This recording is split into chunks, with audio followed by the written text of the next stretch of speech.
It's not his first row, but it is his first time to row solo across the Atlantic Ocean.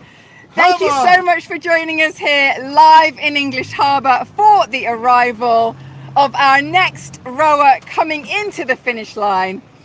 I'm Charlotte, your live reporter, and you are watching Steve cross rower as he comes into the harbour.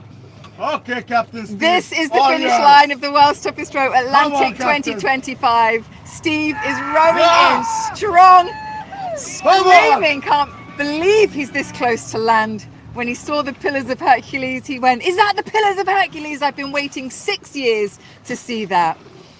Come on, Captain Steve, come on! 3,000 miles of unsupported ocean rowing from La Gomera in the Canary Islands to right here, Nelson's Dockyard, English Harbour, Antigua and Barbuda in the Caribbean. Weeks at sea. Come on, Captain Steve! Stripped everything back for Steve. You got this! Fatigue, discomfort, isolation, leaving only focus, resilience, and the determination to keep rowing west. And he's so close to the finish line. We'll see a flare go off on the fort above as soon as he crosses. And there he goes. He's done it. You done it! 3,000 miles! You've done it! The pure relief. He said he's been rowing non-stop for 16 hours. He's exhausted. Exhausted to get in tonight. Yeah, boy! And he thinks it's 56 days. He's actually done it in 54. But he doesn't know that yet. Done and dusted! 3,000 miles, done and dusted indeed. Wow! Thank you so much for joining us here live on the finish line with Steve Chetcuti of Malta, the first Maltese person to row solo across the Atlantic. The strength of the Maltese Falcon! Waving to family and friends. Good evening, everybody. Thank you for joining us live. Keep your messages of support coming in for Steve. Solo rower, cross rower, completed his adventure of a lifetime. And it's not the first time, like I say, it's his second time rowing the Atlantic. The first time he did independent row in a team of 5 in 2021, and he came back to get some of that solo celebration on. Yeah. Captain Steve in the house. Representing Malta. Born in Malta, but living in Switzerland. 54 days at sea, that's nearly 8 weeks.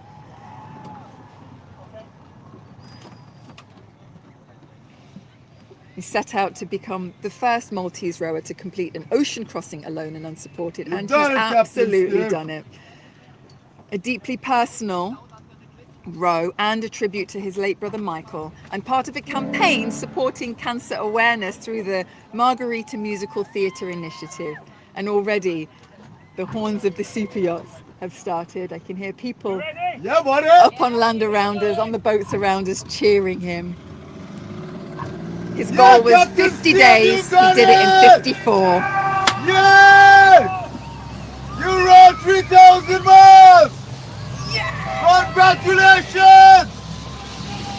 3,000 miles!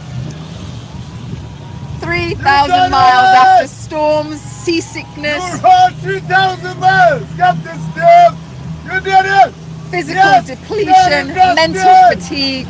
3,000 miles! The heat on board and in the cabin, the isolation, and here he is, finally in English Harbour. Steve from Malta has arrived. 3,000 miles, gone and dusted! You rode the Atlantic! Yes! Yeah! You've done it! Fantastic. He just mouthed fantastic. Yeah, bravo! You did it! Come on, boys! Come on! Yeah! Yeah, I like it! Yes! Yes! Yes! Extremely tired, but not too tired to give that absolutely everything What a solo row, what a solo celebration from Steve. Yes, Steve. Cross Captain rower Steve. from Malta.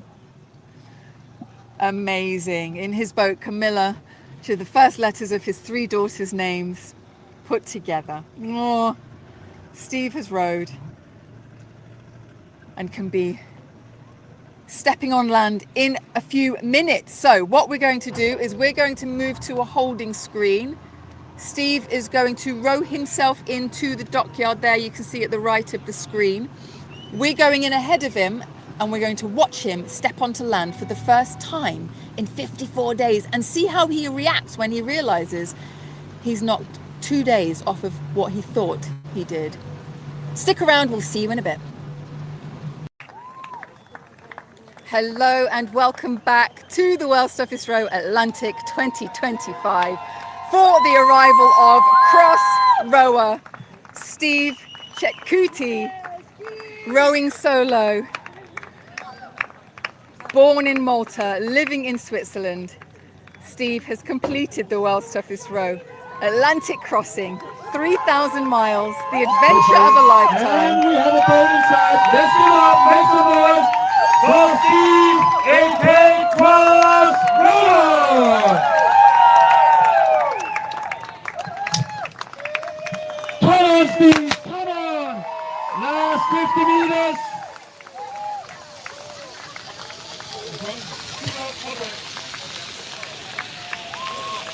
Last 50 meters and you're ready all the way across the Atlantic Ocean, 3,000 miles. There is a party at the Mrs. Dockyard. What a way to arrive. Make some noise, big applause for Steve Cross Rower.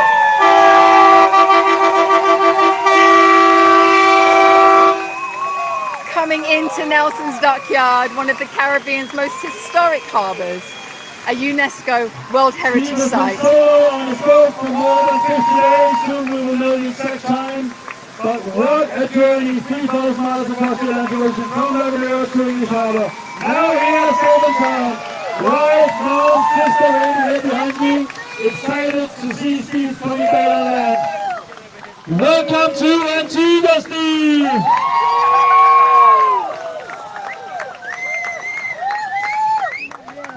Lots of support coming in for Steve. He keeps looking over his shoulder to see exactly where land is. That's the way you do it. The landing place for modern ocean pioneers.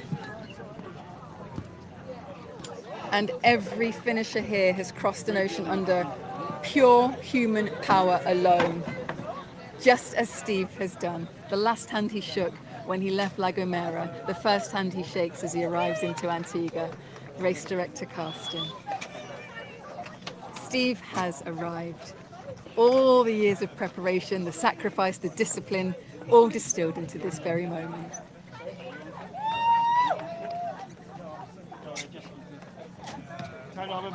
He's had seasickness, he's dealt with the heavy Atlantic swell, long periods with very low calorie intake, struggled to eat, sleep deprivation, all that comes with rowing an ocean.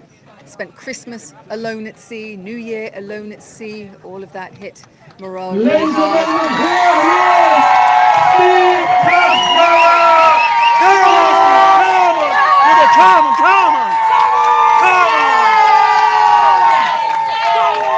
That's the story, Steve, after 3,000 miles across the Atlantic Ocean.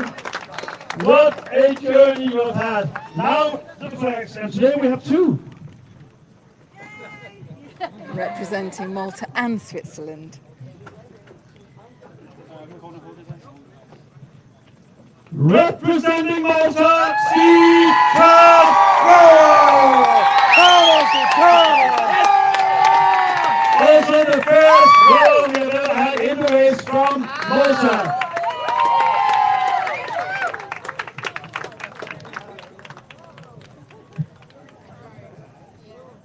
So why a second flag? Well, Steve, he lives in Switzerland! Also relating to his name, cross rower, he said because he gets cross a lot, there's a cross on the Malta flag, there's a cross on the Swiss flag. Well done, Steve. Well And done. he crossed You're the out there. Atlantic. You're safe to go on land. It might feel that it will be moving the dugout, but ladies and gentlemen, are we ready to see Steve on land? There he is. There might be some sea legs here. Back with wife, mom, and sister. Steve also had 3 daughters watching from home. His boat is named after his 3 daughters, the first 2 letters of each daughter. A big hug from mom, who haven't seen her son for many, many weeks on the ocean. Christmas, New Year's, spent on the ocean. And another hug for Steve's sister.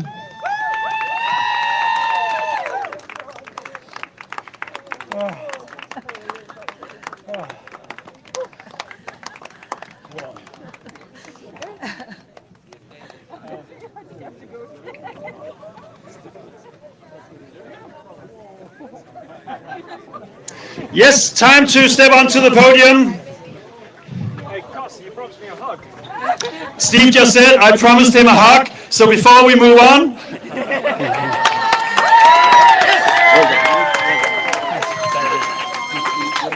Completely unsupported row, no engine, no sail, no support boat. Steve did it all on his own. Eat, sleep, row, repeat for 54 days consecutively. ladies and gentlemen, Friday evening at Nelson's Stockyard, Seafood Friday by Cowboy Lumber Store Hotel, and the arrival of the amazing Steve, aka Cross Roller, who left La Gomera last year, December 14th, now here safe and sound. He thinks it took longer than it did, by 2 days I think, but your crossing time is 54 days, 7 hours and 56 minutes. We have fellow ocean rower here, Kevin here, also Finnish officer, handing over a certificate of achievement from our adjudicator, Ocean Row Stats, and a gift bag with the well-known I Rode the Atlantic t-shirt and some local goodies. Steve have not only rowed the Atlantic this year, it's his second Atlantic crossing, as he did a row in 2021 on a 5-man team. Now he did it by himself, so a big applause for Steve! What a journey! And I need to know the last couple of days. Obviously, you were a bit south, but you also knew what weather you had to deal with. Yesterday we had a solo rower, Tom, coming in. He was way up north. Literally, he's been the northerly rower we have had this year, and you have been the most southerly. But you're both here safe and sound, and that is what matters. Tell us a little bit about the last couple of days. Yes, so the last few days were a bit tough. I was, of course, happy because I was getting closer. So I knew the wind was going to turn up towards the north. It was southeasterlies, so I went as far south as I could. And thanks to Barry, he managed actually to pull me in the last few miles, which is very useful. So yeah. But the plan was to go south. The plan was to go south, and you read the weather well, and you were here at Nelson's Stockyard English Harbour. You did the row in a tribute to your brother Michael, who sadly passed away in 2018. I'm sure he's looking somewhere down here, and I'm sure he's very proud. Your wife is here, your sister, your mom is here. Tell us about that feeling. Yeah, the passing of my brother was a very hard blow for all of us. Of course, he was much loved by not only us, but by many, many people. And his loss, especially for me, I would say it was a huge blow. He was my anchor. So the first row and this row were a tribute to him. It's funny because just in the past few days, this song came up, which we had dedicated to. It's a Queen song, The Show Must Go On. And I cried. I cried, looked up to the sky, and I felt him there in my heart. You felt him, and I'm sure he's been with you the entire crossing. Who I'm also sure have been, a big applause. Someone who have also been with you the entire crossing is not only the name of your boat, but you have named your boat after your 3 daughters, the first 2 letters of their names. Yeah, exactly. So when we were trying to decide the name of the boat, we had no idea. So and then the kids' names are Kim, me, and Leah, and we went Camilla, and it was Camilla. And that's why it's Camilla with a K. And yes, of course, my daughters were with me every single second in my heart. I actually missed the birthday of 2 of them, 2 out of 3. So that's a big percentage. And that time, so they're both in January, and there was Christmas and New Year, so that time was a little bit hard for me as well. I must admit. But they were there with me. They gave me encouragement. They sent me reels on silly things. And oh, by the way, I have to do, if you can hold that for a second. I have to, oh, sorry. Sorry, it's about, I think you're all moving and I'm still, but I think it's the other way around. But I have to do this. Which, if you have kids, you know what that means. We know what that means, and for those who don't, we will explain it on a later occasion. But World's Toughest Row is named. Was it tough out there? I'm telling you, one thing you did really well, apart from choosing these amazing people, because your team was fantastic, as were you, is the name. Because it was tough. I mean, super tough. You know, you row 12 hours a day, whatever, and then you wake up in the morning, it's dark, you're wet, you go out, and then you row again, and then I couldn't eat. I couldn't eat for weeks, you know, so energy, and then the water tries to harass you all the time. You know, it's just tough. It was tough. So World's Toughest Row, absolutely. Absolutely. Ladies and gentlemen, you heard it all here. Food you will have provided by Couple Number Hotel here behind me in a bit. But first we need to give you a big Friday hip hip hooray. Then we do an interview with Charlotte here. And it is all about being back with these incredible family members here. But first, cross row, Steve. Hip hip! Hip hip! Hip hip! Well done, Steve. Incredible to have you in the race. Now over to Charlotte. And after that, the party will continue at Seafood Friday. Come on down here, Skip. Go gently. Careful. Maybe down this way. They got you. Would you like to sit? You're more than welcome. No, it's okay. Okay. I might fall over. So yeah. Don't worry, Barry's right there. Really? He's still got you. This one. Yeah. The flags. Yes, with the flags. Yes. Oh, it's so good to see you. Welcome to Antigua. Thanks. Very good to see you too, and everyone else. I'm really happy Amazing. to be here. I'm telling you, I've been dreaming of this day for 54 days, 7 hours, and 56 minutes. You said in your last update that you thought it was 56 days. I lost count. At one point, I lost count completely because your brain tends to get a bit mushy after some time. So I'm glad it's actually less, because I'd guesstimate it would be 55 days. Okay. So I'm happy with 54. And you did the crossing in a 5-man team in 52 days? Yeah, 51 days, 18 hours, so 52 days. Okay. Which means that I've been at sea, or I was at sea rather, for over 100 days, which is quite cool, I think. Well, I have a question for you, because I read your blog and you said something about you only brushed your teeth 4 times on that row. I did. How many did you do this time? Not that many, to be honest. I brushed my teeth today. Oh, thank you. But but I think not more than maybe 12 times. Really? The worst thing really is that I didn't wash many times. And You know the safety officer standing right next to you, don't you? yeah. But I washed the only time I washed Stephen Lagomera was this afternoon, because my wife told me make sure you wash before you get on land. Well done, And I can tell you, if you go in that cabin over there, you will faint. I don't think we want to do that. It's not a nice. I don't think we will. I don't think we want to, nor will we. No, Thank no, you for you the offer.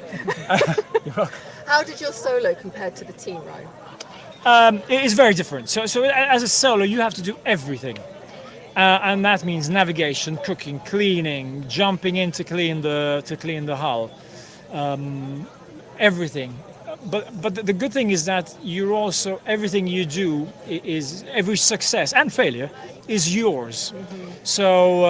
So it was more difficult, of course. But to be honest, I felt better in this one, not because the other one was bad or anything, but this one, the whole boat was mine, had a lot of space.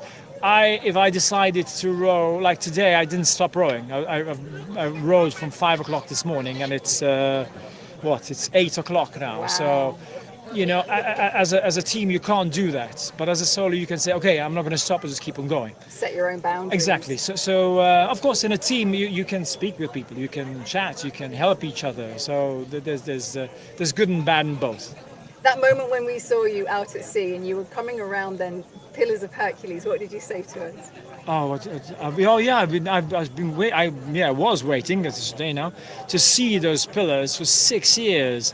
I've seen so many of these arrivals. I watched the arrivals you do, and I always looked at the pillars and I'm going, that's when I get to the pillars, it means I arrive. You know the finish line is next. Exactly. Quite noisy, actually. I was surprised. There's a lot of noise. There's a lot of people down there. There was a lot of people on their boats, on the beach, looking at you, screaming. Yeah. There was yelling from the fort. Your family was up Yeah, there. yeah, it was really cool. Yeah. That was really cool. So now you get to enjoy Antigua. What would you like to say to all your people? And I can see that your daughter, Leah. Leia, yes. Hi, Leia. Hi, Dad. Love you so much. She's so sweet. She's the littlest one. So what would you like to say to your family and friends watching live on YouTube now? Thank you is what I'd say. To my family, I'm sorry I was away for so many days and months of preparation, always doing something, always rowing. To my family, especially Leia, actually, you sat in my place on the couch. I'm coming home soon. I'm not going to sit there any longer. Just to make this very, very clear. To friends and supporters, again, thank you. There's, people are so amazing. The support they gave me was incredible. So yeah, it's a big thank you. And of course, a huge, massive thank you to my wife. Super patient. I always come up with these silly ideas, to be honest. And she's always there, always supporting me. 10 days ago as well, I had a massive breakdown. I couldn't take it anymore, and she was there on the other side of the line, as was Fraser, by the way, which is safety officer. Yeah, he has a very reassuring and soothing voice. So it was nice to hear him too. So now, from now on, I'll hope to dedicate a little bit more time to her. And my mom and sister as well, a great surprise. They're always there in the background supporting me. So yeah. Then now you can have some luxurious days on the beach. Absolutely. I don't need to row. And it's great that, my bed hopefully won't rock too much. And one thing, when waves hit the hull, the side of the boat, the sound in the cabin is huge. It's a little outside, you don't even hear it, but inside is huge. We had another team say that as well. It's crazy. And I look forward to not moving around, not getting wet with the condensation, and not having things banging along the sides or flying fish knocking or jumping fish or whatever they are jumping in the boat. Well, things are going to keep moving for a couple more days as your legs get used to land. Yeah, I can feel it. But enjoy every single moment of it. We've got some fresh food waiting for lovely. you. That's great. Thank you very much. You're welcome. Well done, Steve. First we'll weigh you over here. Oh, Sorry. go straight off to get weighed. Hugs with event manager Nikki. We will weigh Steve now, and then it's all about getting some food and time with loved ones, and then the music will be back, and then we'll have a wonderful Friday evening here at the Dockyard, Seafood Friday at Cover and Lumber Store Hotel. What a way to start the weekend. Ladies and gentlemen, once again, give a big applause and make some noise for cross rower Steve! And he's got the opportunity to check in with some of the fleet who are still here having their holidays. We'll find out how much weight he lost. I think he lost something like 18.5 kilos the last time he rowed. Be interesting to see what that difference is. Hopefully he will post about that on his socials. Okay, thank you everybody. How much was it? 19 kilos. Wow. Amazing. Well, he's going to fill up on some good grub now. So he'll put some of that back on in Antigua, no doubt. Okay, so Steve, cross rower is here in Antigua after 54 days of rowing across the Atlantic. Pure determination and drive got him across, and the will, and of course the love of his family and friends. Okay, thank you so much for watching live here on YouTube. We have 3 teams to go, 3 more teams still out on the water, with all under 200 miles away. Next arrival is The Only Way is Rowing. 4 women from Essex in the UK. They're due in, well, it did say Monday, so let's have a look, see how much that has changed by. You can go to the YB Races app. That will give you an idea of where the teams are. If you download YB Races, look for Well Toughest Row Atlantic 2025. The Only Way is Rowing are due on the 9th. Currently says in the morning, around 4 or 5 o'clock in the morning. So let's see, that's local time, of course. So remember to check your time zones in relation to the Antigua and Barbuda time zone. And then we've got 2 more teams after that. Another solo, the Old Sea Dogs. And I'm sure Alan and Steve will have a lot to catch up on when Alan gets here. And then Hansel and Gretel, mixed pair from Germany coming in as well. So we look forward to seeing you for our next arrivals. Thank you for being here, and we look forward to seeing you soon.